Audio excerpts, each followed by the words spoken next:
Astaghfirullah. Bismillahirrahmanirrahim. Assalamualaikum warahmatullahi wabarakatuh. Alhamdulillah wassalatu wassalamu ala rasulillah wa ala alihi wa sahbihi wa mawalah wa la hawla wa la quwata illa billahi wa ala. Kita lanjutkan kajian kita, masih membahas seputar bid'ah. Kita masuk pada definisi bid'ah. Ini penting, definisi ini menentukan perkara itu bid'ah atau tidak karena dilirik dari definisi. Banyak definisi ulama tentang bid'ah, tapi saya tertarik dengan apa yang dikatakan Imam Syatibi rahimahullah ta'ala dalam kitabnya Al-I'tisam. Beliau mengatakan bid'ah itu artinya ibaratu an tariqatin fid dini mukhtara'atun tudahi syar'iyyata yuqsadu bisuluki 'alaiha al-mubalaghatu fit ta'abbud lillahi subhanahu. Bid'ah adalah sebuah tariqah, sebuah cara, sebuah tata cara fiddin yang dinasabkan ke dalam agama, mukhtara'atun yang diada-adakan manusia, tudahi syar'iyyata yang menyerupai syariat, yuqsadu bisuluki 'alaiha tujuannya membuat-buat dan mengada-ngadakan yang dinasabkan ke dalam agama itu al-mubalaghatu berlebihan fit ta'abbudu lillahi subhanahu dalam rangka beribadah kepada Allah. Dari definisi di sini ada 5 poin penting. Pertama, bahwa disebut bid'ah itu dibuat manusia. Ingat, bid'ah itu buatan manusia. Kalau buatan Allah dan Rasulnya bukan bid'ah, itu syariat namanya. Berarti ini satu, harus dibuat oleh manusia, bukan yang membuatnya Allah dan Rasulnya. Yang kedua, harus urusan agama, bukan urusan dunia. Kalau dunia nggak apa-apa lah buat bid'ah banyak-banyak. Dulu Nabi rumahnya kecil, antum besar. Dulu Nabi pakai unta, antum pula pakai sedan. Tidak masalah, urusan dunia kan? Karena kalau urusan dunia itu kita lebih paham dibandingkan Nabi. Tapi urusan agama Nabi lebih paham dibandingkan kita. Kemudian yang ketiga, kalimat menyerupai syariat, tudahi syariah, menyerupai syariat ini, maksudnya di sini ada pembahasan penting. Pembahasan apa? Pembahasan dua kata, satu bid'ah, satu mukhalifus sunnah. Di sana ada bid'ah, di sana ada mukhalifus sunnah. Bid'ah dan menyelisih sunnah, apa bedanya? Tidak semua menyelisih sunnah itu dikatakan bid'ah, dan setiap bid'ah pasti menyelisihi sunnah. Harus dipahami di sini. Maksudnya apa?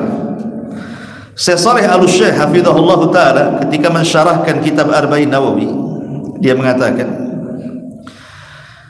jadi ada perkara-perkara itu tidak dikatakan bid'ah tapi menyelisih sunnah ketika tidak dilakukan terus-terusan.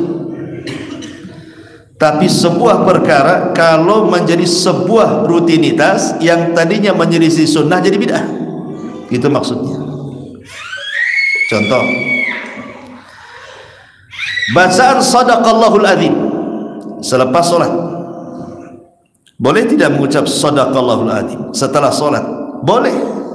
Siapa yang melarang? Rasul pernah mengucapkan sadaqallahul adzim ketika dia turun dari mimbar melihat Hasan Husain ditangkap sama Nabi, naik lagi dia ke atas mimbar. Kemudian Rasul mengatakan sadaqallahul adzim innama amwalukum wa auladukum fitnah. Maha benar Allah dengan segala firman-Nya, sesungguhnya harta kalian dan anak-anak kalian fitnah, termasuk aku terfitnah dengan cucuku ini. Rasul mengucapkan sadaqallahul adzim sedikit. Tapi Nabi SAW tidak melakukan sering. Dari sini menunjukkan kalau sekali-kali tidak ada masalah, tetapi kalau sudah menjadi rutinitas bisa saja bid'ah. Karena sadaqallahul adzim ini bukan bagian daripada Quran, lain dengan basmalah. Jadi kalau sekali-kali mengucapkan sadaqallahul adzim ya tidak ada masalah, karena melihat artinya kan tidak ada penyimpangan. Maha benar Allah dengan segala firman-Nya, penyimpangan dari mana artinya? Kan itu.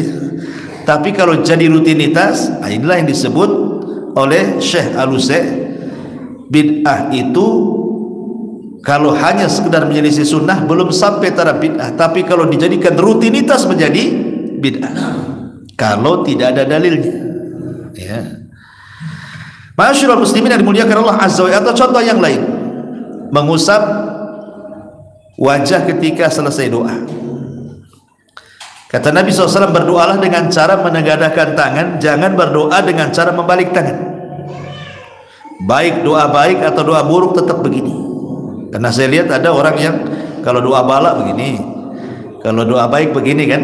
Kata Rasul, jangan membalik telapak tangan dalam berdoa, tetapi arahkan telapak tangan begini, mau baik mau buruk begini. Kemudian di ujung riwayat Rasul mengatakan tsumma afidu ala wujuhikum, kemudian usaplah di wajah-wajah kalian. Riwayat ini terjadi polemik, ada yang mensahihkan, ada yang melemahkan, sehingga yang melemahkan tidak diamalkan, walaupun pendapat yang kuat lemah di sini, tapi kan ada yang mensahihkan, sehingga tidak bisa kemudian kita katakan itu bid'ah itu. Gimana kalau yang mensahihkan hadis ini? Berarti kan dia mensahihkan hadis ini kan? Nanti seperti kunut subuh, ada yang mensahihkan hadisnya, ada yang melemahkan hadisnya. Kalau antum katakan kunut subuh bid'ah umpamanya kan, datanglah orang-orang Syafi'i, Imam Syafi'i mensahihkan hadis. Antum lebih pintar apa daripada Imam Syafi'i umpamanya kan? Akhirnya jadi polemik. Ya sudah, kita mau kalau anda meyakini hadis sahih, amalkan. Kalau kita merasa hadis itu tidak sahih, tidak perlu diamalkan, selesai kan? Kenapa mesti ribut kan itu? Jadi di sini qadhiyah bid'ah itu maksudnya, lihat, dia hanya menyelisih sunnah. Kalau sekali dua kali kita katakan menyelisih sunnah, tapi kalau sudah rutinitas itu bisa jadi bid'ah. Ini yang ketiga. Yang keempat, berlebihan dalam menjalankan ibadah keluar dari contoh. Dan yang terakhir, bahwa ikhlas saja tidak cukup. Kan definisinya kan berlebihan, dia melakukan itu dalam rangka berlebihan, berarti di sini ada keikhlasan. Tetapi dalam ibadah ini tidak cukup ikhlas, di sana ada ittiba, mencontoh. Ini dari definisi. Baik. Masyaallah muslimin yang dimuliakan Allah Azza wa Jalla. Tetapi harus dipahami bahwa ada sunnah-sunnah itu yang sudah dilupakan manusia, sehingga orang tidak kenal lagi. Ketika ada orang menghidupkan, orang jadi aneh. Menghidupkan sunnah yang ditinggalkan manusia bukan bid'ah. Contoh umpamanya, di zaman para sahabat, kalau mereka kumpul ketemu gitu ya, entah di warung kopi, di sini kalau pagi-pagi kan ngopi gitu kan. Mereka kalau kumpul kemudian berpisah, selain membaca doa kafaratul majlis subhanakallah bihamdika itu, maka mereka selalu membaca surah Al-Asr. Tunggu dulu, jangan bubar, saya bacakan dulu ayat Al-Quran. A'udzubillahi minasyaitonirrajim, bismillahirrahmanirrahim. Wal asri innal insana lafi khusrin illa alladhina amanu wa amilus salihat wa tawassaw bil haqq wa tawassaw bil bubar. Begitu sahabat kalau ketemu. Karena antum tidak pernah dengar kan? Tiba-tiba ada yang mengamalkannya, bid'ah ini kata. Antum yang nggak tahu itu riwayatnya kan itu, sehingga main bid'ah saja. Itu sunnah mahjurah namanya, sunnah yang ditinggalkan. Atau duduk ik'a dalam sujud, di antara dua sujud ada duduk ik'a namanya kan, menegakkan kaki seperti ini di antara dua sujud tuh. Mungkin di masyarakat awam tuh duduk apa tuh, ini sholat apa lagi, bid'ah katanya kan itu ya, karena tidak pernah dikenal kan, baru dikenalkan sekarang. Artinya ketika menghidupkan sunnah yang tidak pernah dilakukan orang, kemudian dihidupkan, menghidupkannya bukan bid'ah, karena ini sudah ada sunnahnya, cuma manusia tidak tahu saja. Nah, ini juga harus dipahami ya, dan itu paling banyak sunnah-sunnah yang ditinggalkan di masyarakat itu. Kemudian pembahasan selanjutnya adalah apa bedanya bid'ah dengan maksiat. Apa bedanya bid'ah dengan maksiat? Setiap bid'ah pasti maksiat, tapi tidak setiap maksiat dia bid'ah. Ingat ya, setiap bid'ah itu maksiat, tapi bukan setiap maksiat bid'ah. Contoh, ada orang nyolong ayam, kita katakan ahli bid'ah. Itu ahli bid'ah, kenapa? Nyolong ayam, enggak kan? Ya. Ada orang mabok, kita katakan, oh itu melakukan bid'ah, kenapa? Mabok dia. Maksiat itu bukan bid'ah. Yang kita katakan kalau dia mabok ahli maksiat. Oh ya, kalau mencuri ya ahli maksiat, bukan ahli bid'ah. Nggak ada urusan maksiat dengan bid'ah. Tapi setiap bid'ah dia maksiat. Tapi tidak semua maksiat harus bid'ah. Saya contohkan beberapa perbedaannya. Masyaallah muslimin yang dimuliakan Allah Azza wa Jalla, maksiat itu sumbernya syahwat, kalau bid'ah itu sumbernya syubhat. Syahwat merusak akhlak, syubhat merusak agama. Berarti bid'ah itu merusak agama, kalau maksiat merusak akhlak. Ini satu. Yang kedua, orang yang melakukan maksiat itu, yang melakukannya tahu itu dosa. Seorang pezina ketika berzina tahu dia sedang melakukan maksiat. Seorang pemabuk ketika mabuk tahu dia sedang maksiat. Seorang pencuri ketika mencuri tahu dia sedang mencuri, dan itu maksiat. Beda dengan ahli bid'ah. Ahli bid'ah nggak mungkin, dia tidak akan merasa dia sedang maksiat, bahkan dia merasa sedang beribadah. Makanya tidak ada ahli maksiat berdoa anaknya menjadi ahli maksiat. Contoh nih, ada seorang pencuri, kalau habis sholat dia berdoa, ya Allah jadikan anakku pencuri juga seperti bapaknya. Ada pernah dengar? Atau seorang pezina berdoa, ya Allah jadikan anakku jangan jadi pezina, jadi germo sekalian. Ada? Nggak ada. Ahli narkoba, ya Allah jadikan anakku sakau kayak aku bapaknya. Ahli maksiat itu tidak mau keturunannya jadi ahli maksiat, nggak mau. Bahkan kalau bisa, nak cukup bapakmu aja yang rusak, kamu jangan, ya kan? Tapi kalau ahli bid'ah tidak. Kalau bisa, nak kamu harus lebih besar lagi bid'ahnya, gitu maksudnya, daripada bapak. Makanya diajari, sekolahkan kemana-mana kan, supaya jadi kan itu. Itulah bedanya. Kemudian juga bedanya adalah kalau maksiat ini masihlah ada limit tobatnya. Kalau udah jenuh tuh dia tobat ya. Orang mabuk kalau udah kena penyakit, atau orang zina kalau kata dokter kau kena AIDS, berhenti dia, berhenti total. Walaupun dokter itu ndak ngasih Quran hadis, cukup ngomong 2 hari lagi kau mati, berhenti dia. Tapi ustaz dari hari Quran sunnah tetap aja dia zina. Lebih dengar kata-kata dokter kan dibandingkan kata ustaz. Ya, memang manjur tuh dokter kalau ngomong gitu. Berhenti tuh orang zina tuh. Dia bilang kau kena AIDS tuh. Nah, tetapi ahli bid'ah tidak. Mereka tidak akan berhenti dari situ. Walaupun nasihati tidak, nggak akan bisa berhenti sampai betul-betul dapat hidayah. Ya. Masyaallah muslimin, dan banyak perbedaannya, kita singkat saja. Sekarang masalahnya di sini, sekarang bagaimana cara mendeteksi sebuah amal itu bid'ah atau tidak bid'ah? Ini yang paling penting. Ada 6 perkara ikhwan yang harus antum pahami. Catat 6 perkara yang di kepala kita. Ini cara mendeteksi bahwa perkara itu bid'ah atau tidak. Pertama, berkaitan dengan sebab. Yang kedua, berkaitan dengan jenis. Yang ketiga, berkaitan dengan ukuran atau bilangan. Yang keempat, berkaitan dengan kaifiyah cara. Yang kelima, berkaitan dengan zaman, waktu. Dan yang keenam, berkaitan dengan makan tempat. 6 perkara ini. Sebab, kemudian jenis, kemudian bilangan, kemudian cara, kemudian tempat, kemudian waktu. Kita rinci. Yang pertama, sebab. Anda masuk ke masjid, apa yang dilakukan? Salat tahiyatul masjid. Kenapa?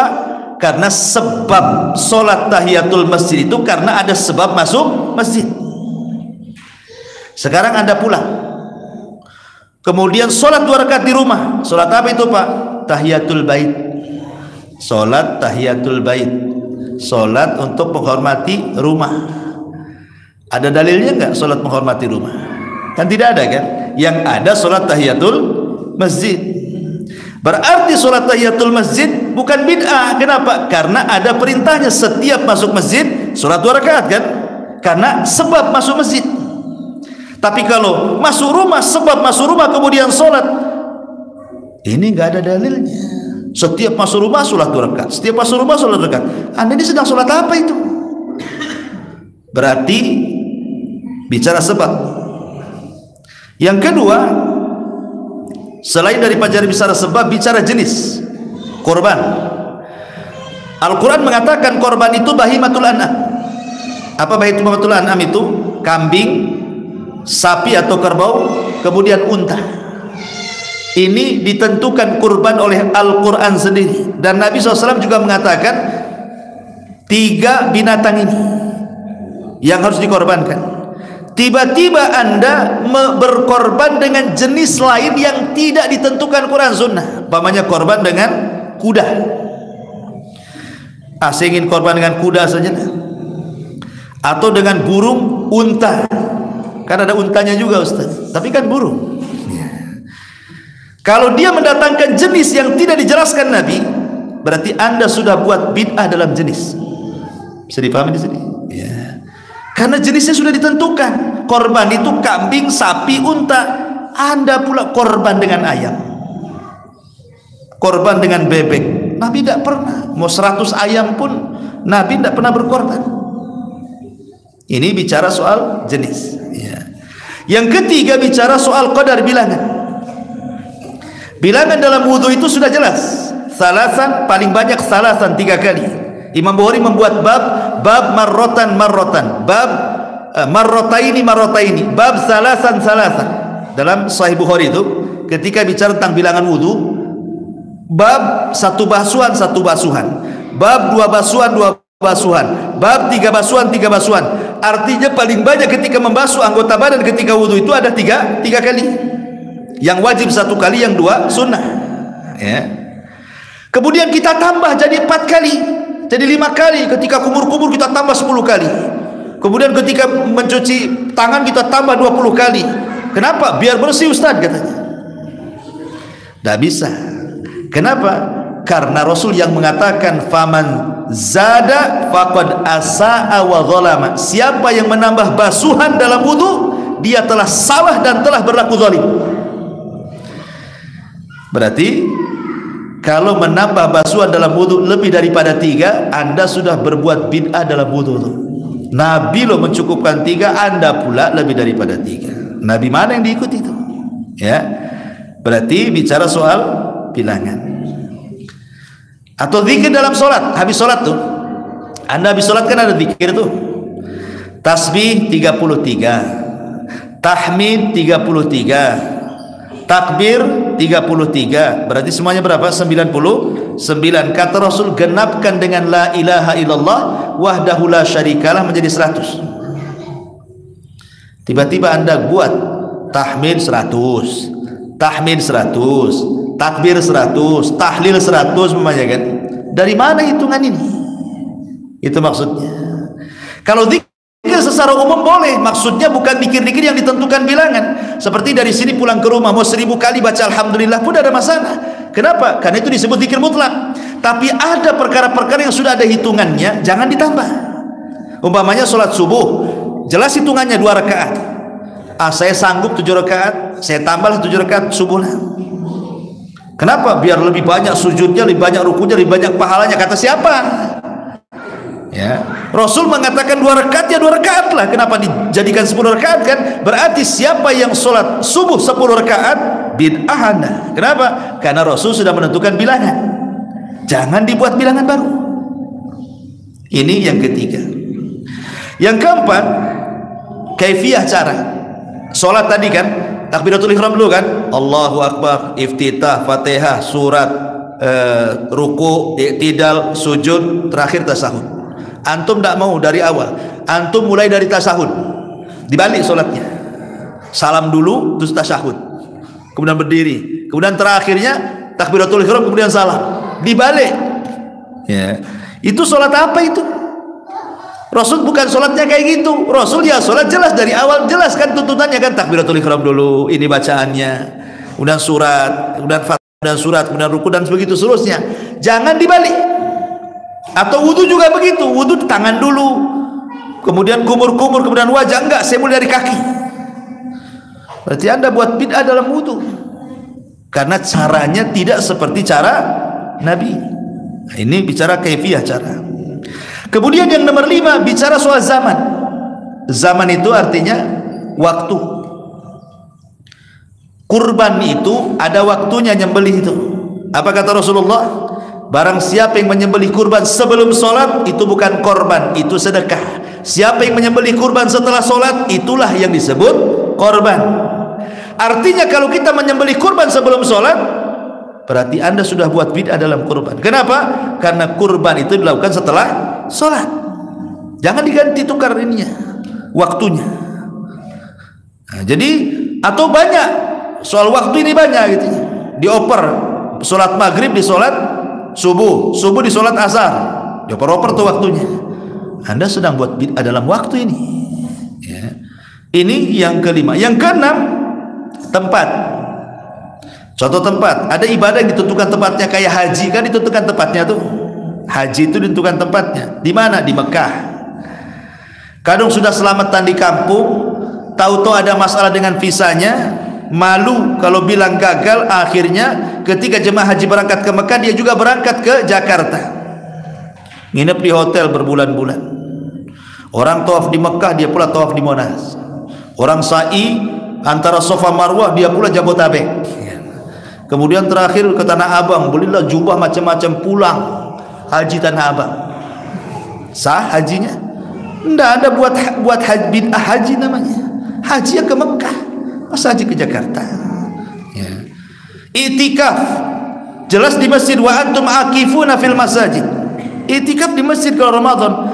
Itikaf pula antum di kamar, antum lagi kelonan ke itikaf di kamar itu. Nggak sah itikaf di kamar. Itikaf di masjid, ada tempatnya.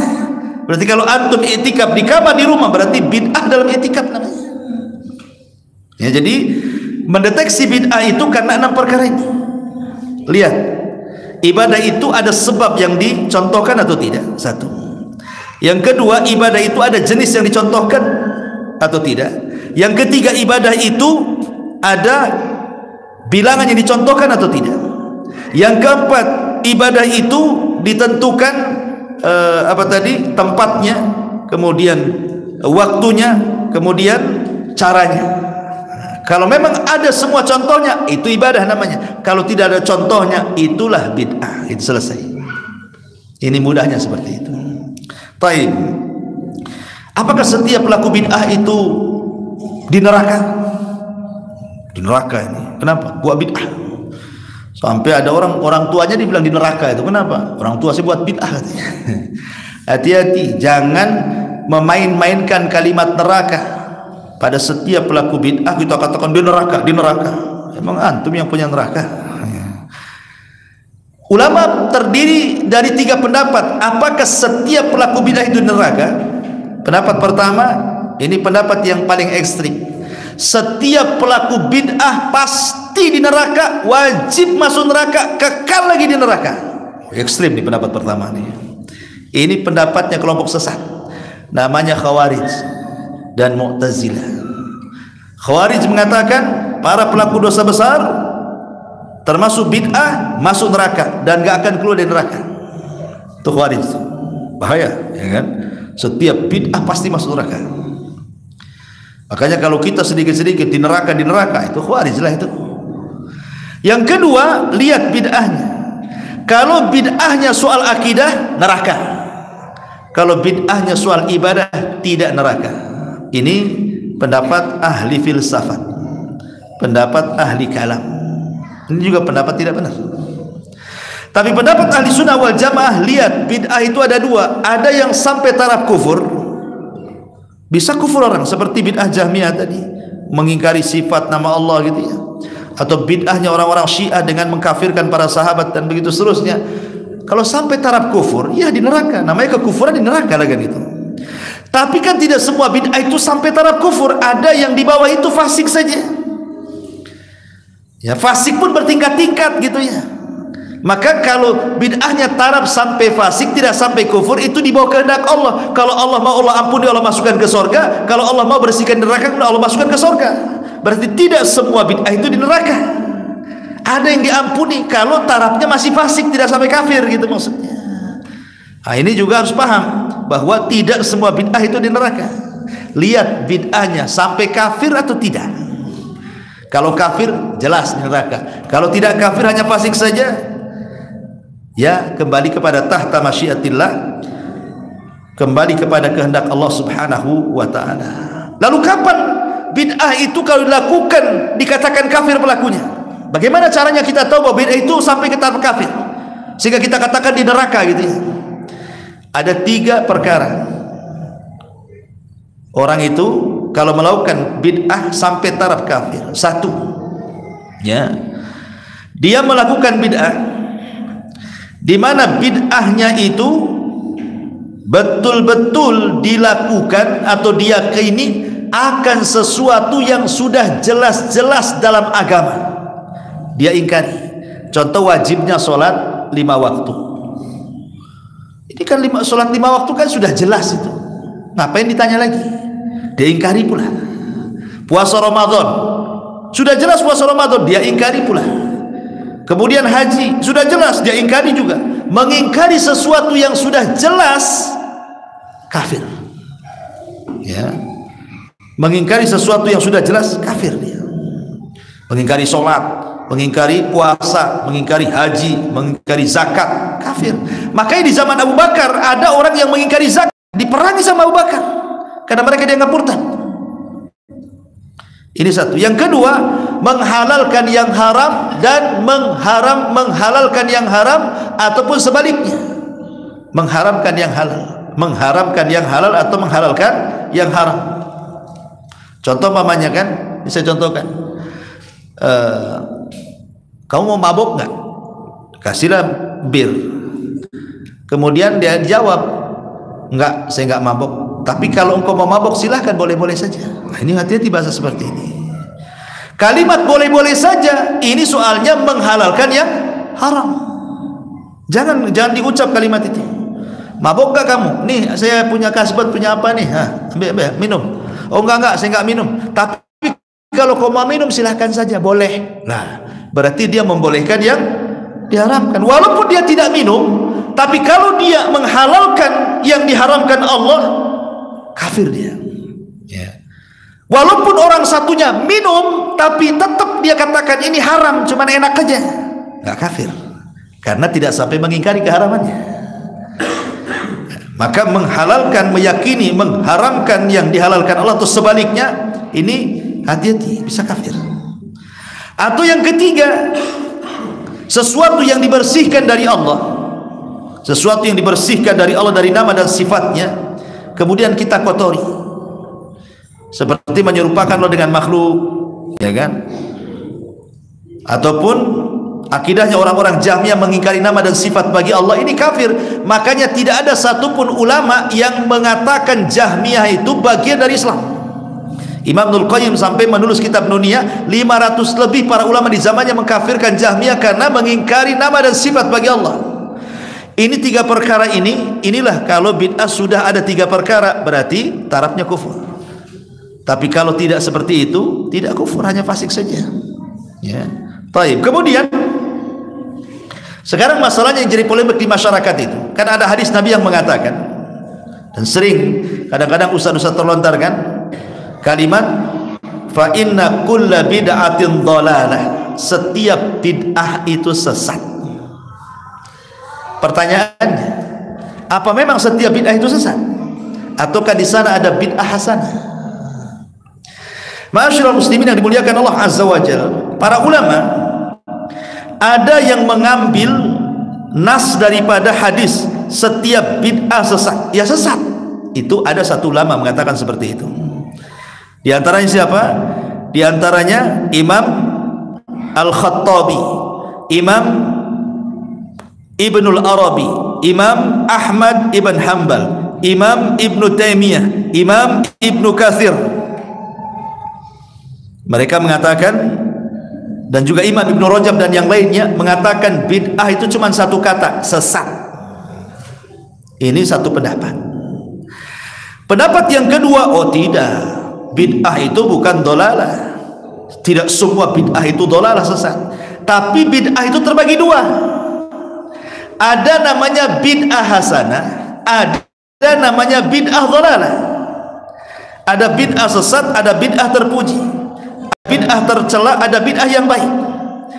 Dan yang membagi bid'ah seperti ini adalah pertama Imam Syafi'i, yang kedua Abu Hamid Al-Ghazali, yang ketiga Abul Iz Ibn Abdissalam, yang keempat Ibnu Athir, bahkan Imam Suyuti, bahkan Ibnu Hajar, bahkan Nawawi, dan banyak lagi ulama membagi bid'ah itu 2, ada hasanah, ada dhalalah. Dari sini kita tahu bahwa ada 2 kubu para ulama. Ada yang memahami zahir hadis setiap bid'ah sesat, selesai, titik sampai di sini. Ada yang memahami oh tidak semua bid'ah sesat, tetapi ada bid'ah hasanah. Pertanyaannya, apa bedanya? Kita contohkan satu pendapat dari yang membagi bid'ah 2, hasanah dan dhalalah, Abul Iz Ibn Abdissalam. Dia mengatakan bahwa bid'ah itu terbagi menjadi 5. Jadi yang membagi bid'ah itu 2, ada hasanah, ada dhalalah. Ada bid'ah yang baik, ada yang bid'ah yang tidak baik. Itu membagi menjadi 5 bid'ah.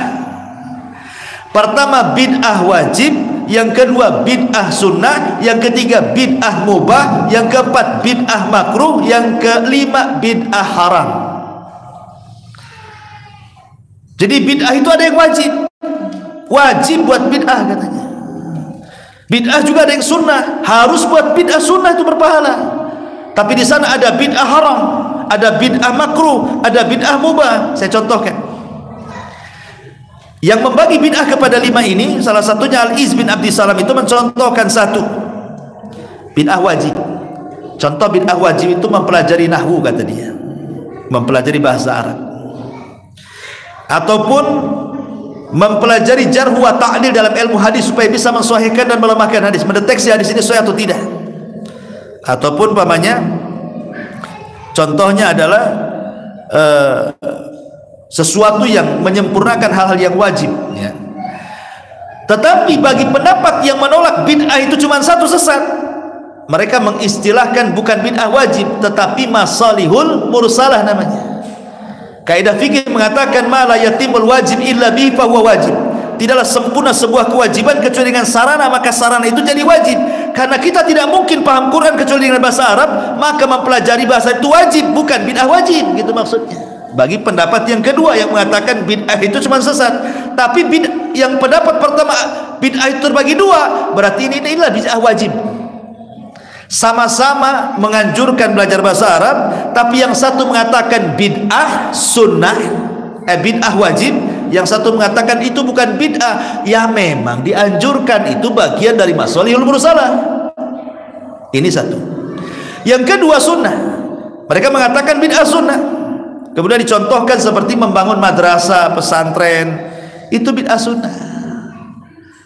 Yang membagi bid'ah itu kepada dua mengatakan ini bid'ah sunnah. Tapi yang tidak membagi bid'ah cuma satu sesat, ini bukan bid'ah, tapi ini memang disunahkan. Karena Rasul yang mengatakan man sanna sunnatan hasanah falahu ajru wa ajru man amila ba'dahu la yanqusu min ujurim syai'a. Barang siapa yang berikan contoh yang baik, sunnah yang baik, ini sunnah baik, bukan bid'ah sunnah katanya. Ini contoh. Kemudian yang ketiga, yang membagi bid'ah kedua ada namanya bid'ah mubah, ya, bid'ah soal agama. Ini tidak ada khilaf, ya. Baik yang membagi bid'ah jadi dua atau yang tidak membagi bid'ah kecuali satu, bid'ah mubah, ya, perkara dunia tidak membahas orang. Ulama tidak akan membahas soal dunia. Kemudian yang ketiga, yang keempat, bid'ah haram. Contohnya apa? Contoh umpamanya Khawarij, bid'ahnya Khawarij, bid'ahnya Mu'tazil, bid'ahnya Jahmiyah, ya. Ini juga mereka mengatakan bid'ah haram. Tapi ulama yang mengatakan tidak bid'ah kecuali satu, yang memang itu sesat, ya. Kemudian ada namanya bid'ah makruh, seperti mempercantik masjid, ngasih hias-hiasan di masjid, itu yang namanya bid'ah makruh. Tapi bagi para ulama yang tidak membagi kecuali sesat, itu bukan bid'ah makruh. Memang Rasul melarang. Ma umirtu bitasjidil masajid, aku tidak diperintah untuk memegah-megahkan masjid. Masjidnya megah tapi nggak ada jamaahnya. Sekarang kan masjid itu megah-megah, jamaahnya tak ada, muazin sama imam aja tuh, makmumnya nggak ada kan. Tapi sebagian para ulama mengatakan boleh kita ini bermegah-megah masjid, ngasih lukisan, ukiran apa gitu ya, selama bukan di tempat-tempat sholat, berarti di luarnya. Sebab ulama memakruhkan itu karena khawatir umpamanya ini dikasih kaligrafi semuanya kan. Suatu kan ada masjid itu penuh dengan kaligrafi kan, dikhawatirkan mengganggu sholat. Allahu Akbar, hafal, nampak pula ayat kursi, ya itulah baca, mengganggu sholat, ya. Atau gambar masjid, akhirnya bukannya khusyuk, siapa yang gambar itu, tak bagus sekali gambarnya, akhirnya mikir-mikir kan. Nah, kalau sampai mengganggu sholat, hiasan-hiasan itu jadi makruh. Tapi kalau tidak mengganggu sholat, tidak, kata ulama.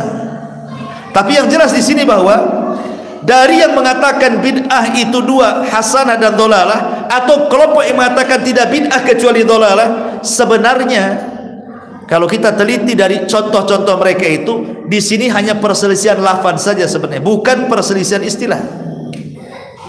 Dua-duanya pun tidak suka dengan bid'ah sebenarnya, cuman ada pembagian bagi mereka, dirinci, yang satu tidak mau merinci, ya. Ma'asyiral muslimin yang dimuliakan Allah Azza wa Jalla. Kemudian yang perlu diketahui juga dalam masalah ini, apakah semua bid'ah itu di neraka? Tadi sudah kita jelaskan. Tetapi yang perlu diketahui tetap kepada hadis Nabi sallallahu alaihi wasallam, la'anallah man awa muhditsah. Allah melaknat orang yang melindungi muhditsah. Ada yang mengatakan muhditsah ini orang jahat, ada yang mengatakan ahli bid'ah. Kemudian juga Rasulullah SAW pernah mengatakan ketika bercerita di telaga, ada orang-orang yang diusir dari telaga. Kemudian Rasul mengatakan, itu umatku ya Rabb. Maka Allah mengatakan, biarkan mereka pergi, mereka adalah umat yang sudah mengganti-ganti sunnah dan syariat. Ulama mengatakan yang diusir dari telaga itu ahli bid'ah, ya. Lah dari sini ma'asyiral muslimin yang dimuliakan Allah Azza wa Jalla, jadi ada rincian-rincian yang perlu dipahami, bahwa qadiyah ataupun perkara bid'ah itu kembali kepada iltizam atau tidak iltizam. Jangan disangka perkara itu bid'ah ternyata tidak bid'ah. Karena begini, terkadang ulama ini berselisih pendapat. Yang satu mengatakan bid'ah, yang satu mengatakan sunnah. Itu masalahnya, ya. Seperti contohnya kunut subuh, Imam Ahmad mengatakan bid'ah kunut subuh itu. Kenapa? Hadisnya lemah. Imam Syafi'i mengatakan itu sunnah, hadisnya sahih, kan? Kita tidak bisa mengatakan ini bid'ah, rupanya di sana mengatakan sunnah. Jangankan itu, Syekh bin Baz dan Syekh Albani umpamanya kan. Syekh bin Baz mengatakan kalau habis ruku letakkan tangan di sini, ya. Syekh Albani mengatakan tidak, harus gini. Kata Syekh Albani bid'ah itu yang begini. Yang begini bilang, yang begini itu bid'ah kan. Pada satu kan itu kan bingung kan ya. Ya sudah, mana yang cocok kan, itu yang sesuai dengan keyakinan kan. Salat tasbih. Salat tasbih Imam As-Sun'ani mengatakan bid'ah. Syekh Albani mengatakan sunnah karena hasan hadisnya. Salat tasbih. Jadi ada perkara-perkara itu kata orang itu bid'ah, rupanya kata orang lain itu sunnah. Kenapa? Pertama, karena masalah perselisihan apakah dalil itu sahih atau tidak. Ketika ada yang mensahihkan dan ada yang melemahkan, terjadi silang pendapat. Yang ini mengatakan sunnah, yang ini mengatakan bid'ah. Atau terjadi pemahaman.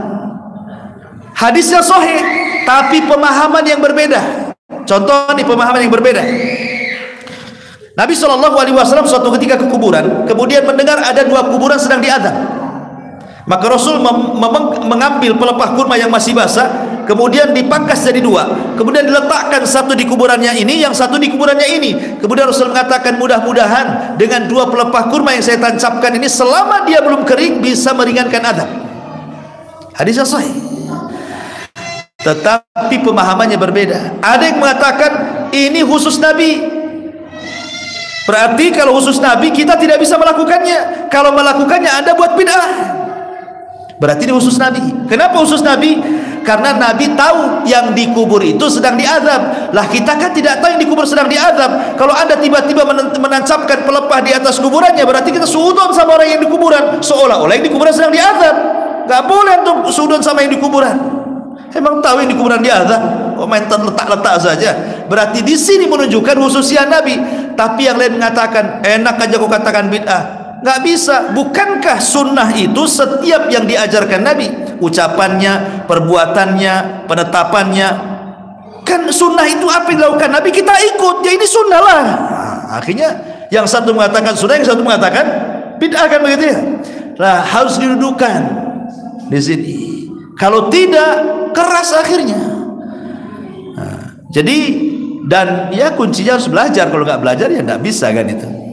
Harus belajar lagi, terus mempelajari agama supaya bisa dibedakan mana yang bid'ah, mana yang tidak. Ya. Kemudian ada hukum ta'yin, ada hukum umum. Ingat, ada namanya pelaku bid'ah, ada namanya ahli bid'ah. Itu dibedakan. Kalau pelaku bid'ah, dia melakukan bid'ah itu hanya untuk dikonsumsi sendiri. Tapi kalau ahli bid'ah, dia melakukan bid'ah ngajak orang kepada bid'ahnya. Itu dibedakan hukumnya. Kalau antum sholat di belakang bid'ah, orang yang melakukan bid'ah, tapi dia tidak ngajak-ngajak orang, gak ada masalah sholatnya, sah-sah saja ya. Tapi kalau imamnya ini sudah ahli bid'ah, ngajak-ngajak orang pula, ini namanya ahlu bid'ah. Ulama mengatakan makruh sholat di belakangnya, sah sholatnya. Tapi kalau seandainya pelaku bid'ah sampai kepada taraf kafir, berarti kita tidak sholat di belakangnya. Masa nggak mungkin kita sholat di belakang orang kafir, ya kan? Nah, itu rincian-rincian seperti ini juga dibahas oleh para ulama. Wallahu a'lam. Ini hanya gambaran soal bid'ah. Taib. Kemudian pembahasan selanjutnya sedikit kita tambah, bicara soal kecintaan kepada Nabi, karena lawan daripada bid'ah itu sunnah. Jangan sampai kita mengaku ahli sunnah tetapi kita tidak cinta kepada sunnah atau tidak cinta kepada Nabi SAW. Maka poin-poinnya, orang dikatakan cinta kepada Nabi SAW secara singkat karena waktu juga. Pertama, dia harus menjadikan Rasul sebagai masdar setelah Quran. Kalau kita beragama berarti menjadikan Al-Quran, setelah itu baru hadis Nabi. Kemudian yang kedua, dia harus menjadikan seluruh sabda Rasul itu hukum bagi kehidupannya. Kata Allah yang mengatakan, "Idza tanazza'tum fi syai'in farudduhu ila Allah war Rasul." Kalau kalian berselisih dengan sesuatu masalah apapun, kembalikan kepada Allah dan Rasulnya. Jangan dikembalikan kepada adat, kepada perasaan, kepada ini itu. Kembalikan kepada Allah dan Rasulnya, karena itu solusi apapun masalahnya.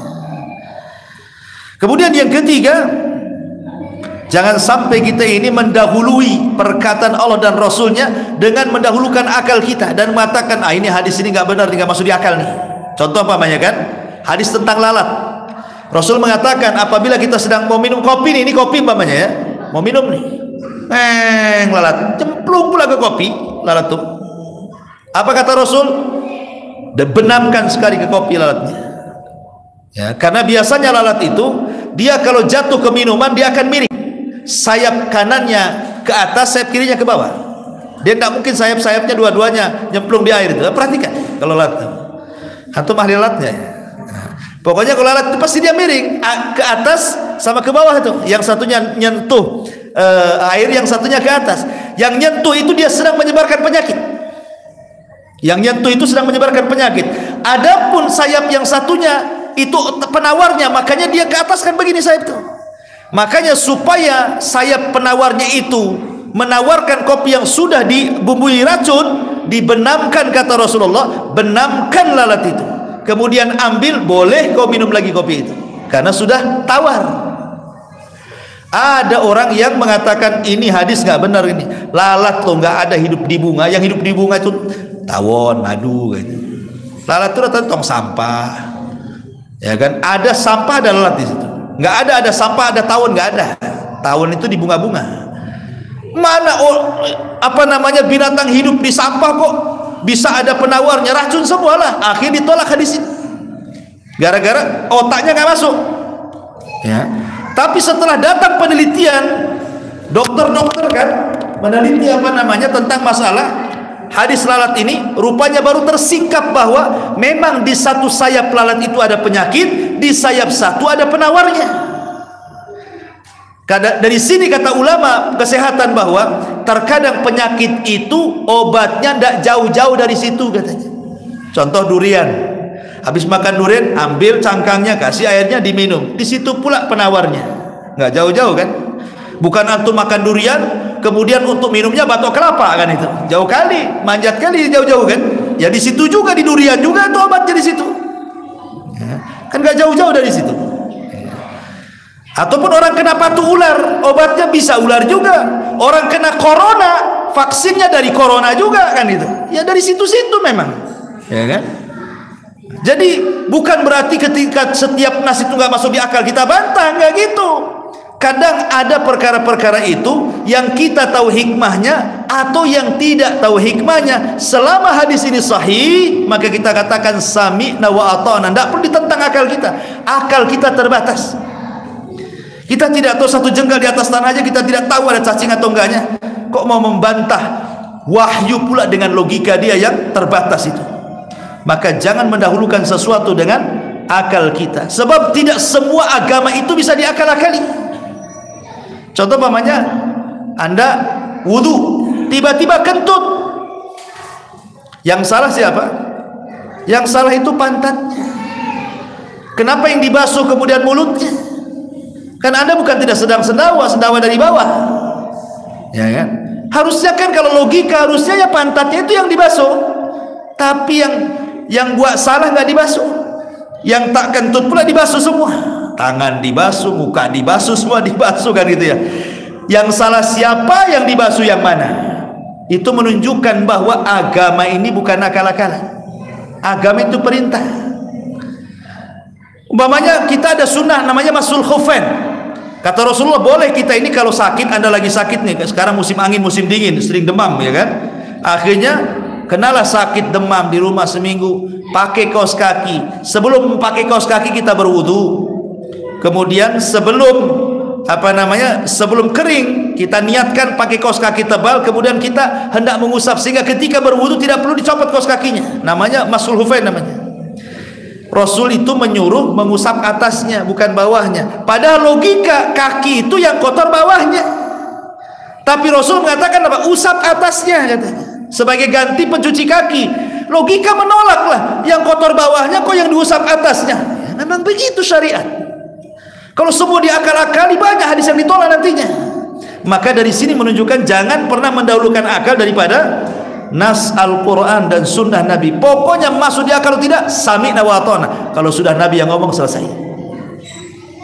Karena dalam setiap perintah itu ada kebaikan, dalam setiap larangan itu ada keburukan. Nah, itu kaidahnya ya. Kemudian juga diantara kecintaan kepada sunnah atau kepada Nabi SAW adalah dengan memperbanyak sholawat. Penting memperbanyak sholawat itu. Karena kalau kita mengucapkan Allahumma sholli ala Muhammad, itu Allah kirim satu malaikat, sholawat kita disampaikan, malaikat ini akan terbang ke kuburan Nabi. Maka dia akan masuk ke kuburan Nabi dan malaikat ini akan ngomong, ya Rasulullah, di antara umatmu yang bersolawat kepadamu, maka dia akan bersolawat kepada kita 10 kali. Maka jangan bakhil untuk bersolawat, itu bentuk cinta. Karena bersolawat itu artinya menyebut-nyebut orang yang dicintainya. Orang kalau cinta sama istri, istri terus yang disebut, ya kan? Orang itu kalau cinta pasti si dia saja yang disebut-sebut, si dia saja yang terbayang, si dia saja yang dilihat. Sehingga saking orang itu cinta dengan orang, terkadang pohon pisang kayak si dia, tiang listrik si dia lagi, nengok ayam loh kayak dia juga matanya katanya. Nah, itu ya. Seperti Laila Majnun. Pernah cerita Laila Majnun? Laila Majnun, Laila itu nama perempuannya, Majnun itu nama laki-lakinya. Laila itu bahasa Arab kita ini, bahasa Arabnya malam. Jadi si Majnun ini suatu ketika ngelamar Laila, ditolak sama keluarganya.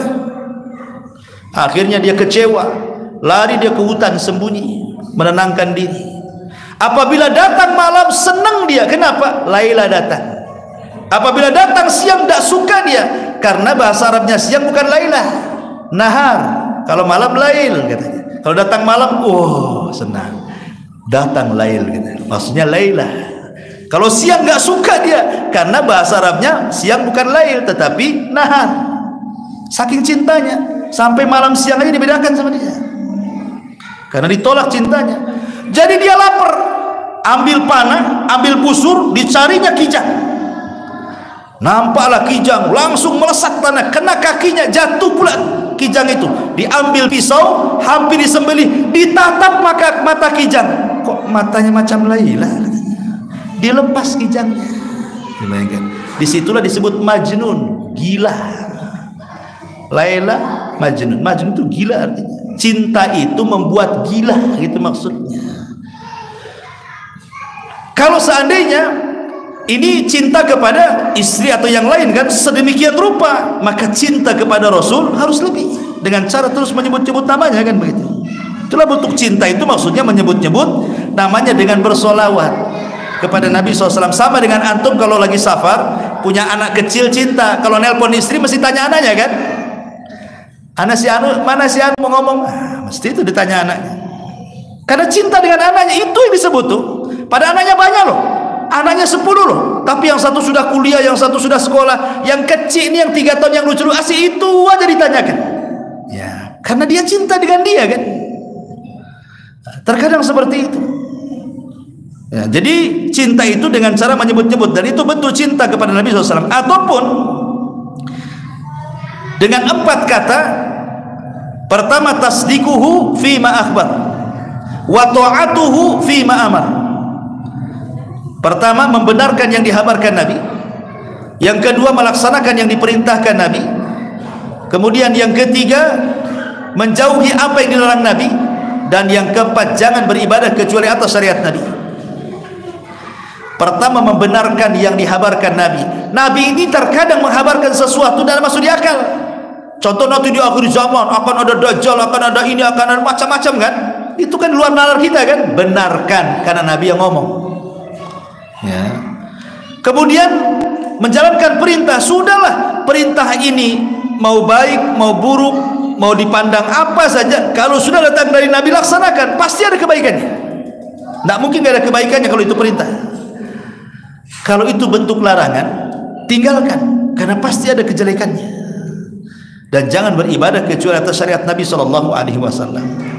Dan begitu seterusnya, masih banyak ya. Tapi sekali lagi inilah sedikit uraian soalan bid'ah, mudah-mudahan bisa mencerahkan. Subhanallah bihamdika, asyhadu an la ilaha illa anta astaghfiruka wa atubu ilaik. Allahu ta'ala. Assalamualaikum warahmatullahi wabarakatuh.